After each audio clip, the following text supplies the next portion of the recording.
President von der Leyen for a statement. President von der Leyen. Thank you very much. Dear Mark, it's a pleasure to welcome you today to the 5th Security College. We've called this meeting to discuss the security situation in the European Union and, of course, to hear your views.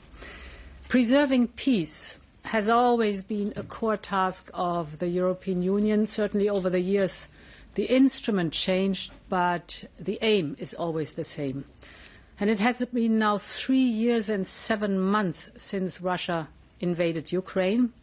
Ukraine continues to resist on the battleground, ceding virtually no territory this year. That is impressive. You know the figure that in the last 1,000 days, Russia only captured 1% of the occupied territory of Ukraine, and this despite more than a quarter of a million Russian lives lost on the battlefield. And Russia is increasingly economically under pressure. If you look at the interest rates, they are at 17%. Inflation is well above 10%. And I believe firmly that we are at a moment where decisive action on our side can lead to a turning point in this conflict. We have taken already unprecedented steps in the last month. Our white paper has outlined our strategic priorities and the strategic direction. And we have proposed new ways of funding. You know our instrument SAFE, that is now in record time up and running. And tomorrow at the informal European Council, we will discuss the way forward. On European defence, I see 3 relevant topics. The first is capabilities. Member States have a single set of forces, and they assign this single set of forces to a NATO mission, an EU mission, United Nations mission, or coalition of the willing. And therefore, in close cooperation with NATO, we need capabilities that are interoperable, most important. And to achieve this, we need more joint procurement. The second is we need defence flagships. If you look at the flagship project Eastern Flank Watch, for example, we need to act now. Europe must deliver a strong and united response to Russia's drone incursions at our borders, and that is why we will propose immediate actions to create the drone wall as part of the Eastern Flank Watch. We must move together forward with Ukraine and with NATO. And the third element is we need defence industrial readiness. A ramped-up, resilient and innovative European defence industry is key. The industry needs to deliver at speed and at scale. That is absolutely important, and to produce state-of-the-art military equipment. This is, in a nutshell, our preview on some of the key elements of the scoping paper that we will discuss tomorrow in Copenhagen. And in 2 weeks, then, we will present, in cooperation with NATO, the full version of our Readiness Roadmap 2030. Finally, a word on Ukraine. We have advanced on several work strands. The first is we are increasing the economic pressure on Russia. The sanctions are working. If you look at Russia's GDP last year in 2024, it was 4.3%. Now it's projected to go down to 0.9% in 2025. So we need to increase the pressure. And to this end, we have proposed a new sanctions package with robust measures on energy, financial services and trade. Most important, one key element is the prohibition of LNG imports from Russia to the European Union. Second, we need to provide military assistance to Ukraine. If we continue to believe that Ukraine is our first line of defence, we have to step up the military assistance to Ukraine. Therefore, concretely, we have agreed with Ukraine that a total of 2 billion euros will be spent on drones now.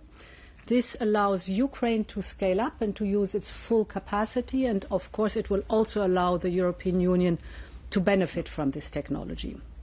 However, we need a more structural solution for military support, and this is why I have put forward the idea of a reparations loan that is based on the immobilized Russian assets. The loan would not be dispersed in one go, but in tranches and with conditions attached. And we will strengthen our own defence industry by ensuring that part of the loan is used for procurement in Europe and with Europe. Importantly, there is no seizing of the assets. Ukraine has to repay the loan if Russia is paying reparations. If Russia is paying reparations, the perpetrator must be held responsible. Thank you very much, and over to you, Mark. Thank you very much. And basically all you said I can completely agree with. Let me first start with saying that the cooperation we are having is excellent.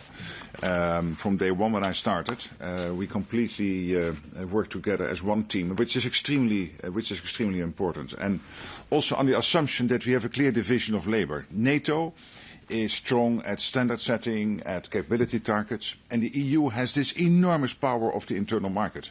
As you said, making sure that the defence industrial base is developed, making sure that the money and the assets are there to support Ukraine. And also when it comes to the drone wall initiative, I think that was an excellent idea, and there was a first meeting last Friday, and NATO was participating. Also bringing together the eastern flank states in NATO working on this big issue. And why is that important? Because first of all, we have to keep our skies safe. And we have seen over the last couple of weeks what happened with the drones in Poland, the MiG-31s in Estonia, but also what is happening now in Denmark. In Denmark, we are still assessing what is behind it. But when it comes to Poland and Estonia, it's clear that it is the Russians. Still, we are assessing whether it is intentional or not. But even if it is not intentional, it is reckless and it is unacceptable. So we need to protect our skies. So the drone wall initiative is timely and necessary. Because in the end, we cannot spend millions of euros or dollars on missiles to take out the drones, which are only costing a couple of $1,000s. So we need a drone wall. But also when it comes to Ukraine, as you said, Ursula, it is our first line of defense. We are helping the Ukrainians because this is about our values, but also about, indeed, first line of defense, our collective safety. So it is crucial that they sustain in the fight, so we keep supporting them. The Americans have opened again the floodgates through the Pearl Initiative of their lethal and non-lethal weapons. I think that's extremely important, paid for by allies.